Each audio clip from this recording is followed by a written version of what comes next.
بہت ہی یادگار تھا۔ اس وقت یہ سب کچھ ہوا تھا۔ میلکم بہت جوشیلا تھا۔ وہ ایک ایسی شخصیت تھا جسے افریقی امریکیوں نے کبھی نہیں دیکھا تھا، لیکن میلکم نے اسلام قبول کیا۔ انہیں فروری 1965 میں قتل کر دیا گیا۔ میں 17 یا 18 سال کا تھا۔ انہیں فروری میں قتل کیا گیا اور میں اکتوبر میں مسلمان ہوا۔ آپ نے کلمہ کیسے پڑھا؟ میرا ایک دوست تھا زکریا رشید، اللہ اس پر رحم کرے۔ میں اس کے والد سے ملا تھا۔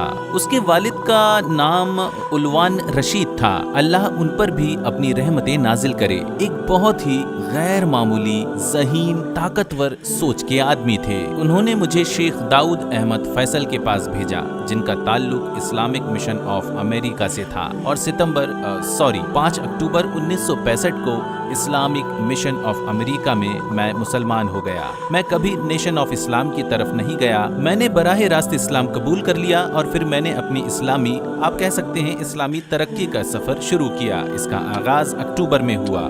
آپ کے قبول اسلام پر آپ کی فیملی اور ارد گرد کے لوگوں کا رد عمل کیسا تھا؟ جہاں تک میرے والد کا تعلق ہے، میں 22 سال کی عمر تک اپنے والد سے نہیں ملا تھا، اور ملاقات کے بعد وہ شاید میری 27 سال کی عمر میں انتقال کر گئے، لہٰذا میں ان کے انتقال تک انہیں نہیں جانتا تھا۔ پھر میں نے انہیں دفنایا۔ میری خوش قسمتی تھی کہ انتقال سے پہلے میرے ان کے ساتھ تعلقات خوشگوار تھے، اور انہوں نے مجھے مسلمانوں کی طرح غسل دینے اور دفنانے کو کہا تھا۔ انہوں نے مجھے غسل دینے کو کہا تھا کیونکہ میں اس وقت امام تھا، اور میری بہن نے انہیں بتایا تھا کہ جب ہماری کمیونٹی میں کوئی مر جاتا ہے تو آخری رسومات میرے ذمے ہوتی ہے، میں ہی غسل دینے اور دفنانے کا ذمہ دار ہوتا ہوں۔ کاش کہ وہ اسلام قبول کر لیتے، لیکن شاید انہوں نے اپنے انداز میں کر لیا تھا، کیونکہ ہماری کئی مرتبہ گفتگو ہوئی تھی، اور میری والدہ کبھی اسلام میں رکاوٹ نہیں بنی۔ انہوں نے مجھے کہا کہ بیٹا، اگر تم اس طرز زندگی پر ایمان رکھتے ہو اور اس طرح اچھے انسان بن سکتے ہو تو اپنا لو، لیکن اندھے فالوور نہ بننا۔ انہوں نے مجھے یہ بات کہی تھی۔ میری والدہ زندہ تھیں، انہوں نے اپنی وفات سے 11 سال پہلے اسلام قبول کر لیا تھا، جبکہ میرے بہن بھائیوں کے مختلف رد عمل تھے، لیکن وقت کے ساتھ ساتھ خدا کے حکم سے میں اسے اپنی خوبی یا بڑائی نہیں کہوں گا، بالآخر میں ایک طرح سے اپنی فیملی کا کاؤنسلر بن گیا۔ تو آج اسلام سے مجھے جو کچھ ملا، عمومی طور پر اس سے میں ان کی رہنمائی کر رہا ہوں، خواہ وہ میری بات نہ مانے، لیکن اخلاقی طور پر میں فیملی کا رہنما بن گیا، اور آج میرے خاندان میں تقریباً 151 مسلمان ہیں۔ یہ واقعی بہت بڑی تعداد ہے۔ ان میں سے کس کا قبول اسلام آپ کے لیے سب سے اسپیشل تھا؟ میری والدہ کا قبول اسلام ایسا تھا کہ اگر 70,000 یا 75,000 بھی ہوتے تو وہ میری والدہ کے برابر نہیں ہوتے، اور مزے کی بات یہ ہے کہ میری والدہ کو کلمہ پڑھانے والا میں نہیں تھا۔ میری والدہ شاید 25-30 سال سے مجھے فالو کر رہی تھی، مجھے مدد اور ریسپیکٹ دے رہی تھی۔ یہ میری صومالی بیوی تھی جو ان کو کلمہ پڑھانے کا ذریعہ بنی۔ میری صومالی بیوی زیادہ انگلش نہیں بول سکتی تھی، میری والدہ کے ساتھ اس کا حسن سلوک ہی وجہ بنا تھا۔ میری والدہ نے مجھے بتایا کہ ایک دن وہ چرچ جانا چاہتی تھی، انہیں معلوم نہیں تھا کہ چرچ کہاں ہے، تو آمینہ نے کہا امی میں آپ کو چرچ لے جاؤں گی۔ والدہ نے کہا تم مجھے چرچ لے جاؤ گی؟ آمینہ انہیں گاڑی میں چرچ لے گئی۔ جب وہ وہاں پہنچے تو میری والدہ نے آمینہ سے کہا کیا تم کار میں باہر ہی میرا انتظار کرو گی؟ آمینہ نے کہا نہیں امی، میں آپ کے ساتھ چرچ میں آؤں گی۔ آمینہ صومالی لڑکیوں کی طرح پورے حجاب میں تھی، وہ چرچ میں آخر تک ان کے ساتھ بیٹھی اور پھر واپس انہیں گھر لے آئی۔ میری والدہ نے مجھے بتایا کہ یہ ان کے لیے بہت اثر انگیز تجربہ تھا کہ یہ صومالی لڑکی جو پورے حجاب میں ہے۔ میری والدہ نے اس سے پوچھا تھا کہ کیا تمہیں اس کی اجازت ہے؟ آمینہ نے ان سے کہا امی یہ چرچ ہے اور میں آپ کے ساتھ بیٹھی ہوں، اگر یہ کچھ غلط کہیں گے تو میں استغفر اللہ کہوں گی، اگر کچھ اچھا کہیں گے تو میں کہوں گی الحمدللہ۔ یہ اس کی سادہ سی دلیل تھی جو میری ماں کو بھا گئی، جس کے ساتھ اس کا رویہ حقیقی ماں کی طرح تھا۔ یہ وہ بھرپور تجربہ تھا جس کی بدولت میری والدہ نے آسانی سے کلمہ پڑھ لیا۔ جب میں یورپ سے آیا تو آمینہ میری والدہ کے ساتھ دروازے پر بیٹھی تھی، وہ پہلے ہی انہیں کلمہ پڑھا چکی تھی۔ کیا یہ سچ ہے کہ آپ گینگ ممبر تھے؟ نہیں، میں کبھی گینگ کا حصہ نہیں رہا۔ پہلی بات یہ کہ میں مڈل کلاس گھروں میں پلا بڑھا، میں غریب اقلیتی بستیوں کا باشندہ نہیں تھا۔ میں جن فوسٹر ہومز میں رہا تھا وہ مڈل کلاس عیسائی گھر تھے، لہٰذا اپنی نوجوانی میں کسی گینگ کا حصہ نہیں تھا، اور حتیٰ کہ میں 18 سال کی عمر میں مسلمان ہو گیا، میرا گینگ ممبر بننے کا سوال ہی پیدا نہیں ہوتا تھا۔ لیکن میں چلتا گینگ ممبر کی طرح تھا، میں بولتا گینگ ممبر کی طرح تھا، کیونکہ یہ نیو یارک ہے، یہ بروکلن ہے، اور کردار کی تبدیلی ہمارے کلچر کا حصہ ہے۔ میرے خیال میں کچھ لوگ یہ کہتے تھے کہ شیخ کبھی کبھی گینگسٹر کی طرح بات کرتا ہے۔ ایسا وہ کہتے تھے میں نے کبھی نہیں کہا، نہیں میں کبھی نہیں رہا۔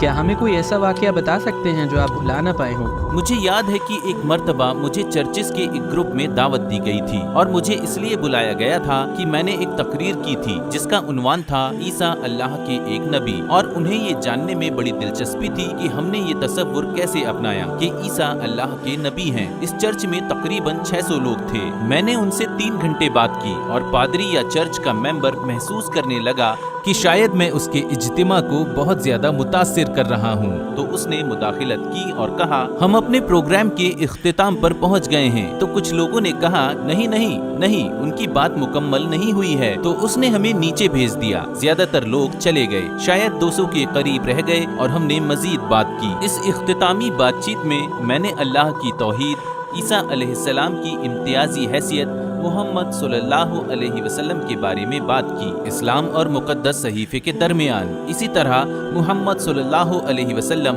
اور حضرت عیسیٰ علیہ السلام کے درمیان موجود ایک جیسی خصوصیات بیان کرتا رہا۔ پھر میں نے ان سے پوچھا کہ جو کچھ آپ نے سنا کیا آپ گواہی دیتے ہیں کہ اللہ تعالیٰ کے سوا کوئی بھی عبادت کے لائق نہیں ہے؟ اور ان میں سے کم از کم 80 نے کہا کہ ہاں۔ جب میں نے ان سے پیغمبر محمد صلی اللہ علیہ وسلم کے بارے میں پوچھا تو انہوں نے کہا ہاں۔ میں نے ان سے کہا آپ سب مسلمان ہو گئے ہیں۔ انہیں حیرت کا جھٹکا لگا، ہم کیسے مسلمان ہو سکتے ہیں؟ ہم تو عیسائی ہیں۔ دراصل آپ جبرن عیسائی ہیں، لیکن تصدیق کے لحاظ سے آپ مسلمان ہو گئے ہیں۔ اب آپ اس مسئلے کو کیسے حل کرتے ہیں یہ میری ذمہ داری نہیں، اس واقعے کو ہی دیکھیں اس دعوت نامے میں انہوں نے کیا رویہ اپنایا۔ انہوں نے اپنے چرچ میں ایسا رد عمل دیا، یہ سب کچھ ہوا اور میں اس کا گواہ ہوں۔ اسی واقعے کو پوری دنیا پر رکھ کر سوچیں، اگر مسلمان عیسائیوں کے ساتھ اسی طرح رابطہ رکھتے اور ہم عیسائیوں کے ساتھ ایسا ہی رویہ اپناتے جیسا انہوں نے میرے ساتھ اپنایا، تو میرے خیال سے حالات بہت مختلف ہوتے۔